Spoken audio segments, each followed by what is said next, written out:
Hello hi everyone అండి. మారుతి సాహితీ channel ప్రేక్షకులకు స్వాగతం సుస్వాగతం అండి. అంతా బాగున్నారా అండి? మేమంతా బాగున్నామండి. నిన్నటి ఎపిసోడ్లో కోమలి ఆఫీస్కి రావడం లేట్ అయిందని వ్యంగ్యంగా అన్న మాటలు కోమలి నిజంగానే అనుకున్నాడని అనుకోవడం, తర్వాత మళ్ళీ తనంతట తనే వీరాస్వామి నేను వ్యంగ్యంగా అన్నానని చెప్పడం, మరి వ్యంగ్యంగా అన్న విషయానికి మరి లేటుగా వస్తేనే జీతం కట్ చేస్తే పడుకున్న వాళ్ళ విషయం ఏంటని కోమలి ప్రశ్నించడం, ఇవన్నీ జరిగాయి కదండి. ఈరోజు ఎపిసోడ్లో ఏం జరుగుతుందో చూద్దామండి. ఓసారి బయటికి వచ్చి చూడండి. అతని సమాధానం కోసం చూడకుండానే క్యాబిన్లోంచి బయటికి వచ్చింది ఆమె వెనకాలే వీరాస్వామి కూడా బయటికి వచ్చాడు. అక్కడి దృశ్యం చూసి వీరాస్వామి గట్టిగా కెవ్వుమని అరిచి తర్వాత గుండెలు బాదుకున్నాడు. యమదూతల మాయాజాలం వల్ల స్టాఫ్ మొత్తం టేబుల్స్ మీద తలలు పెట్టి ఇంకా అలాగే మత్తులోనే పడి ఉన్నారు. ఓరి నాయనోయ్, వీళ్ళంతా ఇలా నిద్రపోతున్నారేం దేవుడా, ఏమైంది వీళ్ళకి? కంగారుగా అరిచాడు వీరాస్వామి. ఏమోనండి, నేను ఆఫీసులో అడుగుపెట్టినప్పుడు బాగానే ఉన్నారుగా, మళ్ళీ చూస్తే ఇలా పడిపోయి ఉన్నారు చెప్పింది కోమలి. అవునా, ఇంతలోనే వీళ్ళకి అంత నిద్ర ఎలా పట్టింది? ఆశ్చర్యపోతూ కోమలి వైపు చూశాడు వీరాస్వామి. ఆమెను చూసిన వీరాస్వామి కెవ్వుమని ఒక్కసారే కేక పెట్టాడు. కారణం ఆమె చీర చెంగు గుండెల మీద నుండి జారిపోయి నేల మీద జీరాడుతుంది. ఎంతైనా మగవాడు కదా, ఆడవాళ్ళ లక్షణాలు వెంటనే రావాలంటే రాలేవు. ఆడవాళ్ళకు కూడా అంతే, సహజంగా ఆడవాళ్ళ అయిన వాళ్ళకు మగవాళ్ళలాగా బిహేవ్ చేయమన్నా కూడా చేయడం ఇబ్బంది. కాబట్టి తన సహజ లక్షణాన్ని పోనిచ్చుకోలేదు మోహన్. ఆమెను చూసిన వీరాస్వామి కెవ్వుమని అరిచాడు. కారణం ఆమె చీర చెంగు గుండెల మీద నుండి జారిపోయి నేల మీద జీరాడుతుంది. నువ్వు ముందా బయట తీసి సరి చేసుకో. నువ్వు నా క్యాబిన్లో ఎలా ఉన్నా పర్వాలేదు, కానీ హాల్లో ఇలా ఉంటే ఎలా అన్నాడు కంగారుగా. ఎంతో డిగ్నిఫైడ్గా ఉండే కోమలి అలా ఉందేంటి, బయట కొంగు సరిగా వేసుకోకుండా? ఆశ్చర్యం అనిపించింది వీరాస్వామికి. ఆమెని లెవెల్లో చూసి ఉంటారు, అందుకే అందరూ మూర్చపోయారు. అందులో విచిత్రం ఏమీ లేదు అనుకున్నాడు. ఆమె బయట తీసి గుండెల మీద నుండి భుజం మీదుగా వెనక్కి వేసుకుంది. సరిగ్గా అదే సమయానికి యమదూతల మాయాజాలం నుంచి విముక్తి చెందిన అందరూ కళ్ళు తెరిచి టేబుల్స్ మీద తమ తలలు తీసి లేచి సరిగ్గా కూర్చున్నారు. హా అన్నాడు వీరాస్వామి. ఆమె బయట తొలగితేనే అందరూ అంతలా మూర్చపోవాలా?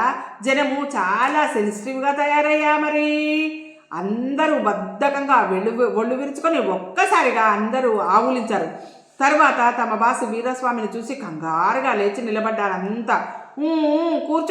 కూర్చుని శ్రద్ధగా పనిచేసుకోండి, ఏం చూసినా అతిగా చెలించిపోకండి అదన్నమాట గంభీరంగా అనేసి తన క్యాబిన్లోనికి వెళ్ళిపోయాడు వీరాస్వామి. కోమలి వెళ్ళి తన సీట్లో కూర్చుంది. ఏంటి కోమలి, ఈవేళ ఆలస్యంగా వచ్చావు, బాస్ ఏమైనా అన్నాడా అడిగింది సీత. అంది కోమలి ఒంటి మీద పైట వేసుకున్న సీత గుండెల మీద వంక చూస్తూ. ఎందుకు, మోహన్ కదా లోపలుంది. క్యాబిన్ లోపల వీరాస్వామి అయోమయంగా జుట్టు పీక్కున్నాడు. కోమలి బయట అంత ఇదిగా ఎందుకు వదిలేసిందో, హఠాత్తుగా ఈ మార్పు ఏంటి ఆమెలో అనుకున్నాడు. నా పోరు పడలేక అలా మారిందో ఏమో, లేకపోతే నేనంట హఠాత్తుగా ఆమెకి ఇంట్రెస్ట్ పెరిగిపోయిందో ఏమో. మరి కాక దేనికి పడుతుంది కోమలి నన్ను? దేనికై ఉంటుంది? ఏ డబుల్ ఇంక్రిమెంట్ ఇవ్వాలనో, లేకపోతే ప్రమోషన్ కొట్టేద్దామనో అయి ఉంటుంది. బుర్ర హీట్ ఎక్కేలా ఆలోచిస్తున్నాడు వీరాస్వామి. అయినా కోమలి ఏ కారణంతో మారితే నాకేంటి?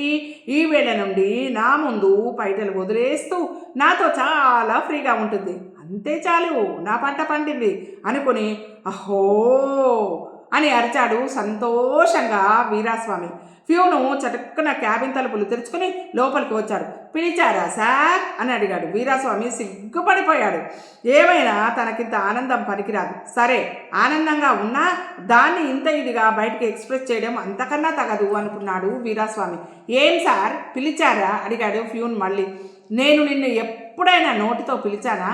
నేను వెళ్ళి కొట్టినప్పుడే కదా నువ్వు వచ్చేది, అదన్నమాట అన్నాడు వీరాస్వామి. అంటే మీరు ఆనందంగా అరిచినట్టు అనిపిస్తేను నసిగాడు ఫ్యూను. నేను ఆనందంగా అరిచాను కానీ నిన్ను పిలవలేదు కదా. మన ఆఫీసులో అందరూ బాగా పనిచేస్తున్నారని గుర్తొచ్చి ఆనందంగా అరిచాను, అదన్నమాట. వెళ్ళి నీ పని నువ్వు చూసుకోపో అలాగే సార్. ప్యూను వెనక్కి తిరిగాడు. వీరాస్వామికి ఇందాక బయట తొలగిన కోమలి గుండెలు గుర్తుకు వచ్చాయి. ఇదిగో నిన్నే అన్నాడు.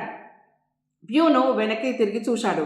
కోమలిని రమ్మన్నాను పిలువు, కోమలిని రమ్మన్నానని పిలువు, డిక్టేషన్ ఉందని చెప్పు అన్నాడు లోపల ఆనందంతో ఉక్కిరి బిక్కిరి అయిపోతూ. పిలిచారా సార్? నిమిషం తర్వాత కోమలి గొంతు వినిపించింది. వీరాస్వామి తలపైకెత్తి చూశాడు. క్యాబిన్ తలుపు దగ్గర నిలబడి ఉంది. ఆమె బయట పూర్తిగా తొలగి ఉంది. వీరాస్వామి కంగారు పడిపోయాడు. లోపలికి రా, లోపలికి రా, త్వరగా రా, త్వరగా రా అన్నాడు లేచి నిలబడుతూ. ఆమె లోపలికి వచ్చింది. కూర్చో ఆమెకు చెప్పి కంగారుగా క్యాబిన్ దగ్గరికి పరుగు తీసి తలుపు లాగి తెరచి తల బయటికి పెట్టి చూశాడు. క్యాబిన్ బయట హాల్లో ఉన్న స్టాఫ్ మొత్తం స్పృహలోనే ఉన్నారు. ఎవ్వరూ మూర్చపోలేదు. అంతేకాదు అందరి చూపులు క్యాబిన్ వైపే ఉన్నాయి. వీరాస్వామి తలకాయ హఠాత్తుగా క్యాబిన్ బయటికి రాగానే వాళ్ళందరి చూపులు వీరాస్వామి చూపుతో కలిశాయి. వాళ్ళంతా కంగారుగా తలలు దించేసుకొని సీరియస్గా పనిచేసుకోవడం మొదలుపెట్టారు. వాళ్ళకంటే వీరాస్వామి మరీ ఎక్కువగా కంగారు పడిపోయాడు. కోమలి బయట జార్చి క్యాబిన్లోకి రావడం, అతను వెంటనే తలను క్యాబిన్ బయటికి పెట్టి చూడడం. అంతా ఏమనుకుంటారు? ఏంటి ఇక్కడేదో దభేలుమని శబ్దమైంది అన్నాడు వీరాస్వామి. ఒక్క తలకాయనే ఇంకా అలా బయటికి పెట్టి తన చెన్నెని సమర్థించుకోవాలని అతని ప్రయత్నం. అందరూ తలలు పైకెత్తారు. శబ్దమా? అబ్బే మాకేం వినిపించలేదే అన్నారు అందరూ కోరస్గా. మీకేం వినిపించలేదా? కానీ ఇక్కడేదో పెద్ద శబ్దం అయినట్టు నాకు వినిపించింది, అందుకే ఇలా తల బయటికి పెట్టి చూశాను అదన్నమాట అన్నాడు వీరాస్వామి. అలా అనేసి తలకాయ లోపలికి తీసుకొని క్యాబిన్ తలుపులు దగ్గరికి వేసి వెనక్కి తిరిగాడు వీరాస్వామి. అతని సీటుకి ఎదురుగా టేబుల్కి యువతల వైపు కూర్చొని ఉంది కోమలి. కోమలి, నన్ను ప్రేమిస్తున్నావా? ఇన్నాళ్ళు ఏమైంది నీ ప్రేమ? మనసులోనే ఆమెను ప్రశ్నించి మురిసిపోతూ మెలికలు తిరిగిపోయాడు వీరాస్వామి. అలా మెలికలు తిరగడంలో అతన్ని రెండు కాళ్ళు మెలిపడి బ్యాలెన్స్ అవుట్ అయ్యి దబేలుమని నేల మీద పడ్డాడు. అతను పడినప్పుడు ఆయన శబ్దానికి కోమలి కంగారుగా వెనక్కి తిరిగి చూసింది. వీరాస్వామి అంతకంటే కంగారుగా లేచి నిలబడ్డాడు. ఆమె ఏదో అడగబోయేంతలో క్యాబిన్ తలుపులు దడాలుమని తెరుచుకున్నాయి. లోపలికి రెండు తలకాయలు చొచ్చుకొని వచ్చాయి. ఆ తలకాయలలో రెండు ఎవరివంటే కామేశ్వరరావు, చలపతి. ఏంటయ్యా, ఏంటలా తొంగి చూస్తున్నారు? ఇక్కడేమైనా కోతులు ఆడుతున్నాయి అనుకున్నారా అన్నాడు వీరాస్వామి బట్టల కంటిన మట్టిని దులుపుకుంటూ సీరియస్గా. లే సార్, ఇక్కడేదో దబేలుమని శబ్దం వినిపిస్తేను అన్నాడు కామేశ్వరరావు కోమలి వంక చూస్తూ. ఇందాక మీరు హాల్లో దబేలుమని శబ్దం వచ్చిందని అన్నారు కదా సార్, కానీ ఆ శబ్దము మీ క్యాబిన్లోంచి మేము విన్నాం సార్. ఇప్పుడు ఏంటి సార్ ఆ శబ్దం అడిగాడు చలపతి ముక్కు రుద్దుకుంటూ. ఆ శబ్దమా? మరేమో నాకు వీపు దురద వేస్తేందుకు, అందుకని గోక్కోకుండా కొత్త టైపులో గట్టిగా గోడకేసి వీపును గుద్దుకున్నానన్నమాట. అదన్నమాట. ఇంకా ముందు అట్లా చేయడం వల్ల శబ్దం వచ్చిందన్నమాట. నిశ్శబ్దంగా ఉంటే అయినా నా క్యాబిన్లో నిశ్శబ్దం ఉంటే మీకేంటి, శబ్దం వస్తే మీకేంటి? ఎందుకయ్యా ఈ విషయాలని? ఎక్కువగా క్యాబిన్లోకి వచ్చారంటే తోకలు కట్ చేసేస్తాను అదన్నమాట. కోమలి కిస్కున నవ్వింది. రెండు తలకాయలు ఆమె వైపు తిరిగాయి. ఆమె బయట జారి ఉంది. కామేశ్వరరావు నోట్లోంచి చొంగ కారింది. చలపతి మొహంలో యమ టెన్షన్. చకచకా ముగ్గును రుద్దుకోసాగాడు. నాలుగైదు సార్లు ముక్కును రుద్దుకున్నాడు. వాళ్ళిద్దరి మొహంలోని ఎక్స్ప్రెషన్ చూసిన వీరాస్వామికి అనుమానం వచ్చి వెనక్కి తిరిగి కోమలి వంక చూశాడు. వీరాస్వామి నోట్లోంచి కూడా కూసిద్ద చొంగ కారింది. కానీ బలవంతంగా ఆపుకున్నాడు. ముందు ఆ రెండు తలకాయల్ని క్యాబిన్లోంచి బయటికి పంపించాలి. వీరాస్వామి చెంగున ఒక గెంతు గెంతి ఆమెకి అడ్డంగా నిల్చున్నాడు. ఆమెను చూసి చొంగకార్చే అధికారము ఆమెకు బాస్ అయినందుకు తనకొక్కడికే ఉంది అనుకున్నాడు అతను. ఏంటయ్యా ఇది, మీ తలకాయలు బయటికి తీసుకుంటారా లేదా అరిచాడు వీరాస్వామి. తీస్తాం సార్, ఇద్దరు కోరస్గా అన్నారు. ఇంకోసారి నేను పిలవకుండా తలకాయలు లోపలికి పెడితే తల మీద జుట్టు పీకేస్తాను అదన్నమాట. అలాగే సార్. ఇద్దరు తలకాయలు బయటకి తీసేసుకున్నారు. మళ్ళీ కోమలి కిస్కున నవ్వింది. ఆ నవ్వుకి వీరాస్వామి గిలగిల్లాడిపోయాడు. గబగబా తన సీట్లోకి వెళ్ళి కూర్చుని టనటనా గంట కొట్టాడు. ఫ్యూను గబుక్కున లోపలికొచ్చాడు. సార్ అడిగాడు ఫ్యూను వినయంగా.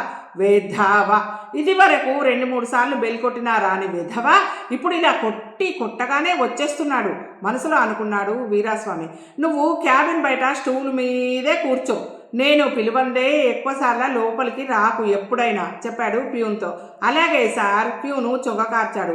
అనుమానం వచ్చి వీరాస్వామి ఆమె వంక చూశాడు. ఆమె బయట పూర్తిగా జారిపోయి ఒళ్ళో కుప్పగా పడి ఉంది. హా తల పట్టుకున్నాడు వీరాస్వామి.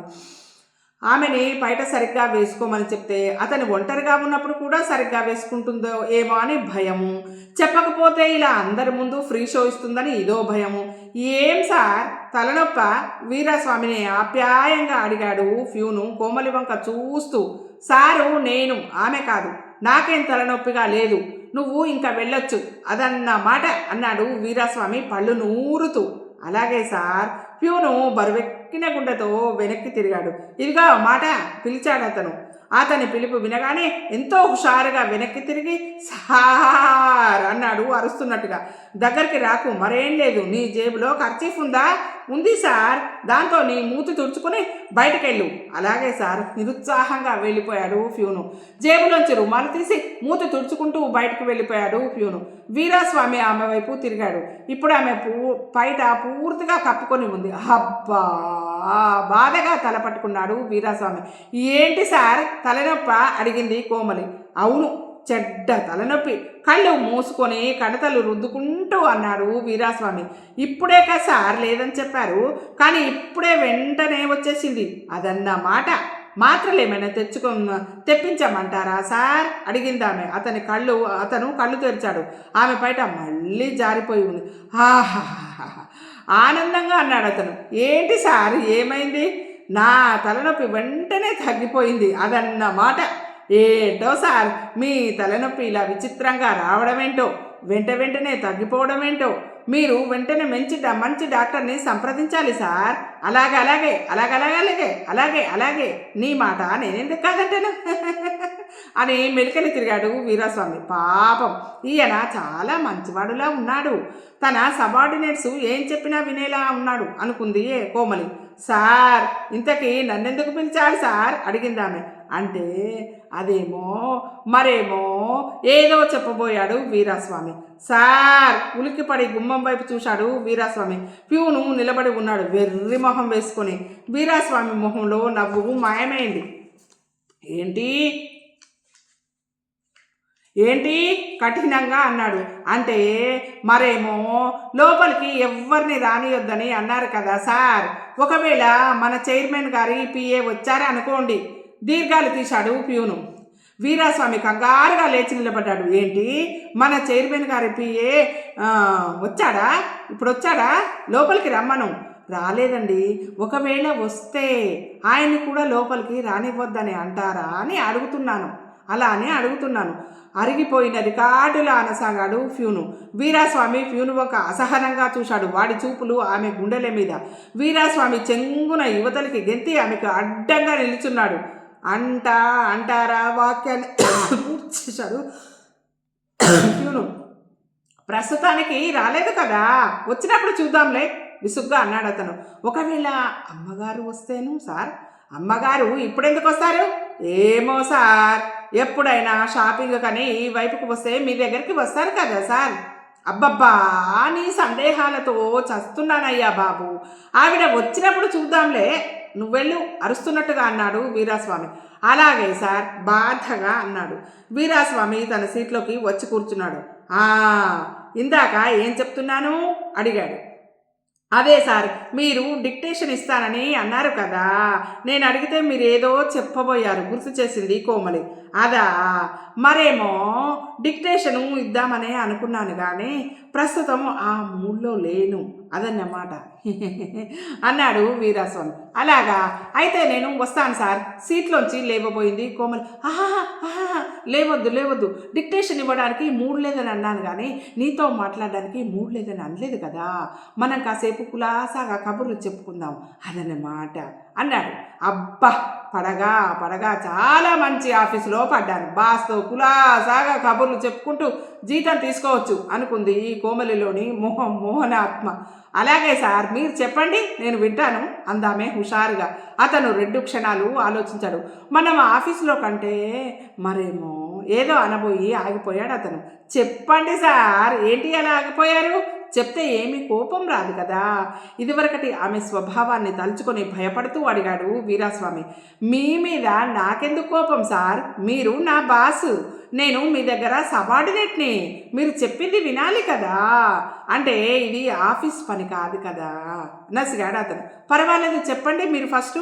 అంటే మరేమో ఆఫీస్లో కంటే మనం బయట అంటే ఏ రెస్టారెంట్లోనే కూర్చొని కబుర్లాడుకుంటుంటే బాగుంటుందేమో అని అనిపిస్తుంది. అంటే నీకు వీలు ఉంటేనే అది ఒకే ఒక్కసారి భయంగా అన్నాడు అతను. వీలుండటం ఏంటి సార్? మీరు పిలవాలే కానీ నేనెందుకు రాను అంది ఆమె. వీరాస్వామి ఉలిక్కి పడ్డాడు. ఒక్కసారేం కర్మ, రోజు రమ్మన్నా వస్తాను. అతను సంతోషం పట్టలేకపోయాడు. ఆహా గట్టిగా అరిచాడు. వెంటనే క్యాబిన్ తలుపులు చటుక్కున తెరుచుకున్నాయి. ఫ్యూను రైన లోపలికి వచ్చాడు. ఏంటి సార్ పిలిచారా? కోమల్ని చూస్తూ అడిగాడు. ఇటు చూసి అడుగో వాళ్ళు కొడుకుతూ అన్నాడు వీరాస్వామి. ఫ్యూన్ అతని వైపుకు తిరిగాడు. నేను ఆహా అని అరిచాను కానీ నీ పేరు ఆహా కాదు కదా. నువ్వు వెంటనే ఇక్కడి నుంచి గెట్ అవుట్ అయిపో అరిచాడు వీరాస్వామి. ఫ్యూను వణుకుతూ బయటకు వెళ్ళిపోయాడు. మరి మనం రెస్టారెంట్కి ఎప్పుడు వెళ్దాం? కోమల్ని అడిగాడు వీరాస్వామి. ఆమె సమాధానం చెప్పేలోగా ఫోన్ మోగింది. రిసీవర్ ఎత్తి హలో అన్నాడు అతను. హలో, మీ మొహమ్మండా? నేనే అంది అవతలి కంఠం. ఆ కంఠం అతని భార్య కాంతానిది. వీరాస్వామి భార్య కాంతం కంఠం. ఓ నువ్వా కాంతం? ఏంటి వినయంగా అడిగాడు అతను. మీరిప్పుడు అర్జెంటుగా ఇంటికి రావాలి. ఇప్పుడా? ఎందుకు? ప్రశ్నలు అడగండి మీ మొహమ్మండా. నేను చెప్పినట్టు చెయ్యండి. అలాగే. ఇంకా సేపట్లో ఎలాగూ మీకు లంచ్ టైమే కదా. లంచ్ టైము ఇంకా చాలా సేపటికుంది. అయితే అయ్యిందిలే మీ మొహమ్మండా. మీరు అర్జెంటుగా ఇంటికి రండి. మీరు ఆఫీస్కి వెళ్ళగానే ఊరు నుండి మా తమ్ముడు వచ్చాడు. వాడు కోర్టు పని మీద బయటికి వెళ్ళాడు. కాసేపట్లో వస్తాడు. మీరిద్దరూ కలిసి భోజనం చేదురు కానీ మళ్ళీ సాయంత్రము మీరు ఆఫీసు నుంచి రాకముందే మా తమ్ముడు వెళ్ళిపోతాట. మీరు భోజనం చేశాక మళ్ళీ ఆఫీస్కి వెళ్ళిపోదురు కానీ. అలాగే కాదు మీ మొహమ్మండా. వెంటనే బయలుదేరండి. సరే అని ఫోన్ పెట్టేశాడు. ఇప్పుడు ఫోన్ వచ్చింది మా ఆవిడ దగ్గర నుంచి. ఎవరో గర్ల్ ఫ్రెండ్ అని అనుకునేవు. కోమలి వైపు తిరిగి అన్నాడు అతను. ఆమె తననెక్కడ అపార్థం చేసుకుంటుందో అని వీరాస్వామి భయం. అబ్బే అలా అనుకోనులేండి. మీ మొహం చూశాగా మీ ఆవిడేనని నాకు అర్థమైపోయింది. వీరాస్వామి లేచి నిలబడ్డాడు. ఆమె కూడా లేచి నిల్చుంది. ఇదండి ఈరోజు ఎపిసోడు. ఈ ఎపిసోడ్ మీకు నచ్చినట్టయితే లైక్ చేయండి, షేర్ చేయండి. మన మార్కి సాహితీ ఛానల్ని సబ్స్క్రైబ్ చేయండి. మీ అందరి ఆశీస్సులు, ప్రేమ, ఆదరాభిమానాలు మన మార్కి సాహితీ ఛానల్కి ఎల్లవేళలా ఉండాలని మనస్ఫూర్తిగా కోరుకుంటున్నానండి. మనందరం ఆనందంగా, ఆరోగ్యంగా, సుఖంగా, సంతోషంగా ఉండాలని మనస్ఫూర్తిగా ఎల్లవేళలా కోరుకునే మీ మార్కి సాహితీ ఛానల్ అండి. రేపటి ఎపిసోడ్లో మళ్ళీ కలుసుకుందామండి. ఉంటానండి.